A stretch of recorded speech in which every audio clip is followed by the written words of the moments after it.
Students today we teach lesson number 5 अपनी प्रकृति, lesson number 6 अहंकार। सो स्टूडेंट्स इसमें जो है अपनी प्रकृति, तो इसके बारे में दिया गया है। इसमें कुछ बच्चे प्रकृति को जो है उसे जो धरती माता होती है, हमारी प्रकृति होती है, उसे कुछ बताते हैं। ठीक है, प्रकृति ने जो है उस चीज़ों को, जो नैसर्गिक चीज़ है, उसको रूपांतर गिफ्ट में कर देते हैं। ओके, और उसके बाद जो है अहंकार, इसमें हाथी और चींटी की कहानी बताई गई है। तो चलिए देखते हैं। तो देखिए स्टूडेंट्स, इस लेसन में एक दिन फेडरिक, हितेंद्र, मुक्तार, प्राजक्ता, सिद्धि, काव्या, शर्मिष्ठा, कृष्णा, बिट्टू, तृप्ति, चिन्मय आपस में बातचीत कर रहे थे। एक दिन क्या हुआ, हितेंद्र, मुक्तार, प्राजक्ता, सिद्धि, काव्या ये सभी एक दूसरे में बात कर रहे थे। प्राजक्ता ने तब कहा, प्रकृति हमें कुछ न कुछ देती रहती है, क्यों ना हम इस वर्ष बाल दिवस पर हम प्रकृति को कुछ दें। यानी प्रकृति हमें हमेशा कुछ न कुछ देती है, पर इस बार हम क्या करेंगे, उनको कुछ देंगे। सबने मिलकर अपना विचार अपनी मित्र सोनपरी को बताया। आप देख सकते हो ये क्या है, सोनपरी। तो ये सभी लोग क्या करते हैं, सोनपरी को बताते हैं। सोनपरी को बहुत ही हर्ष हुआ, वह सबको अपने साथ लेकर आकाश में उड़ चली। उसने कहा, दोस्तों तुम जो कुछ प्रकृति को देना चाहते हो उसकी कल्पना करो, मैं तुम्हारी हर कल्पना को सुंदर उपहार में बदल लूंगी। तो बाद में सोनपरी ने कहा कि आपको जो भी प्रकृति को देना है सिर्फ आप उसके जो है कल्पना करो, मैं उसे उपहार में यानी गिफ्ट में बदल दूंगी।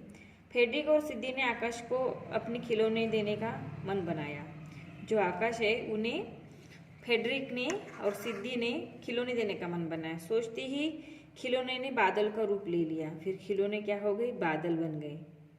देन काव्या और हितेंद्र ने पर्वत को चॉकलेट देने की इच्छा व्यक्त की। जो पर्वत होते हैं प्रकृति, उन्हें क्या देनी है, चॉकलेट देनी है। ऐसा काव्या हितेंद्र ने कहा। यह इच्छा शानदार वृक्ष में बदल गई। देखिए यहाँ पे चॉकलेट शानदार वृक्ष में बदल गए।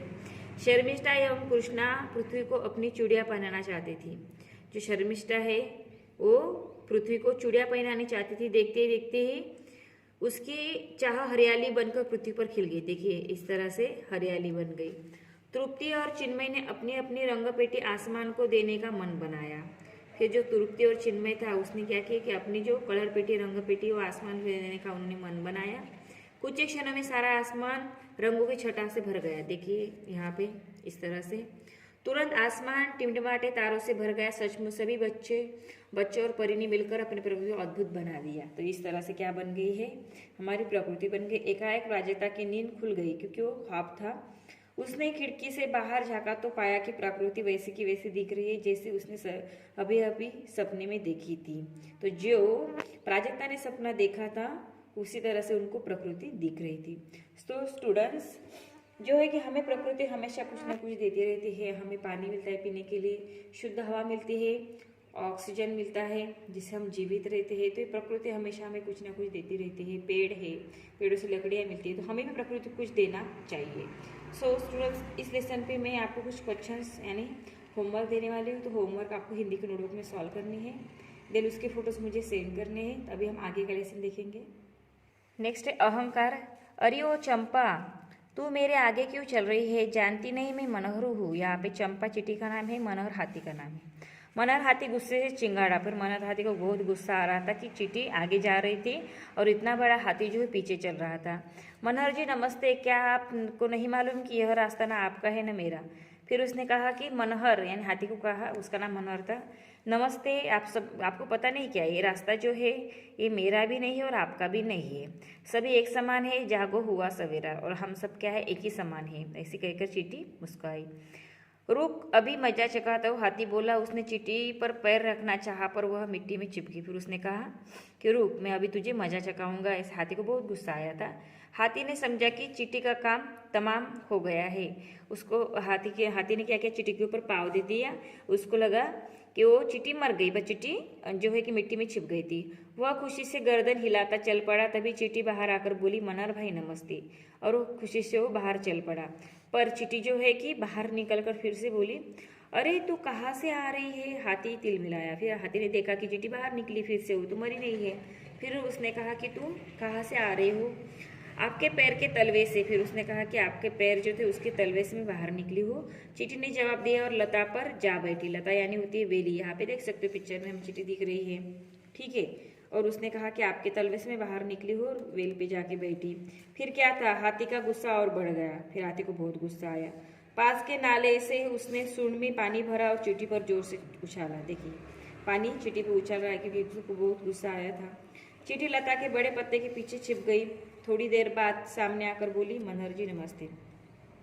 फिर जो चींटी थी वो जो लता थी पेड़, तो उसके पीछे जाकर छिप गई और थोड़ी देर बाद उसने सामने आकर बोली, मनोहर जी नमस्ते। अब तो हाथी गुस्से से पागल हो उठा। फिर हाथी को फिर से गुस्सा आया। उसने पैर उठाया, तभी चींटी सामने की झाड़ी में घुस गई। उसको मारने के लिए हाथी ने झाड़ी पर धम से पटक दिया और चिल्लाकर कहा, अब तो कैसे बचेगी। फिर हाथी फिर से क्या हुआ, उसको गुस्सा आ गया था। फिर वो झाड़ी में छिप गई थी। उसने झाड़ी पे भी क्या किया, ऐसे पाँव दे दिए।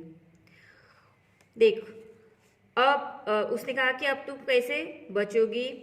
फुनगी पर लगे फूल के छिपी चींटी आकर बाहर बोली, नमस्ते। वह फिर से अपने रास्ते चल पड़ी। क्रोध ने हाथी 2-3 बार कंटीली झाड़ी पर पैर पटका।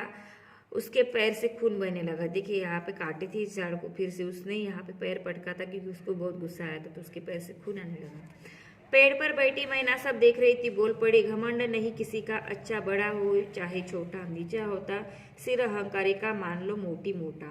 फिर वहाँ पे ये जो सभी चल रहा था, एक मैना देख रही थी। उसने कहा, किसी का घमंड अच्छा नहीं होता है, कितना भी कोई बड़ा हो या छोटा हो, और जो अहंकार करेगा उसका सिर हमेशा नीचा रहता है, मोटा मोटी उसने कहा था। देखिए उसकी बात सुनकर मनोहर हाथी ने चंपा चींटी से क्षमा मांगी। देखिए फिर बाद में जो हाथी था, हाथी ने क्या किया, चंपा से यानी चींटी से क्षमा मांगी क्योंकि इसको बहुत गुस्सा था कि ये बड़ा है और ये देखने में बहुत ही छोटी है, पर इसने हाथी को सबक सिखाया था। ये जो मैंने अभी अहंकार के लेसन आपको सिखाया है, तो ये आपको अच्छे से रीड करना है। इसमें मैं कुछ क्वेश्चन आपको देने वाली हूँ, क्वेश्चन नोटबुक में सॉल्व करने हैं, हिंदी की नोटबुक में, देन उसकी फोटोज मुझे सेंड करने हैं। तो आज हमने अपनी प्रकृति और अहंकार दोनों लेसन के बारे में जानकारी ली है। सो स्टूडेंट्स, आपको इसका स्वाध्याय नोटबुक में सॉल्व करना है हिंदी के, और उसके फोटोज मुझे सेंड करने हैं। Okay students, now stop here. Thank you.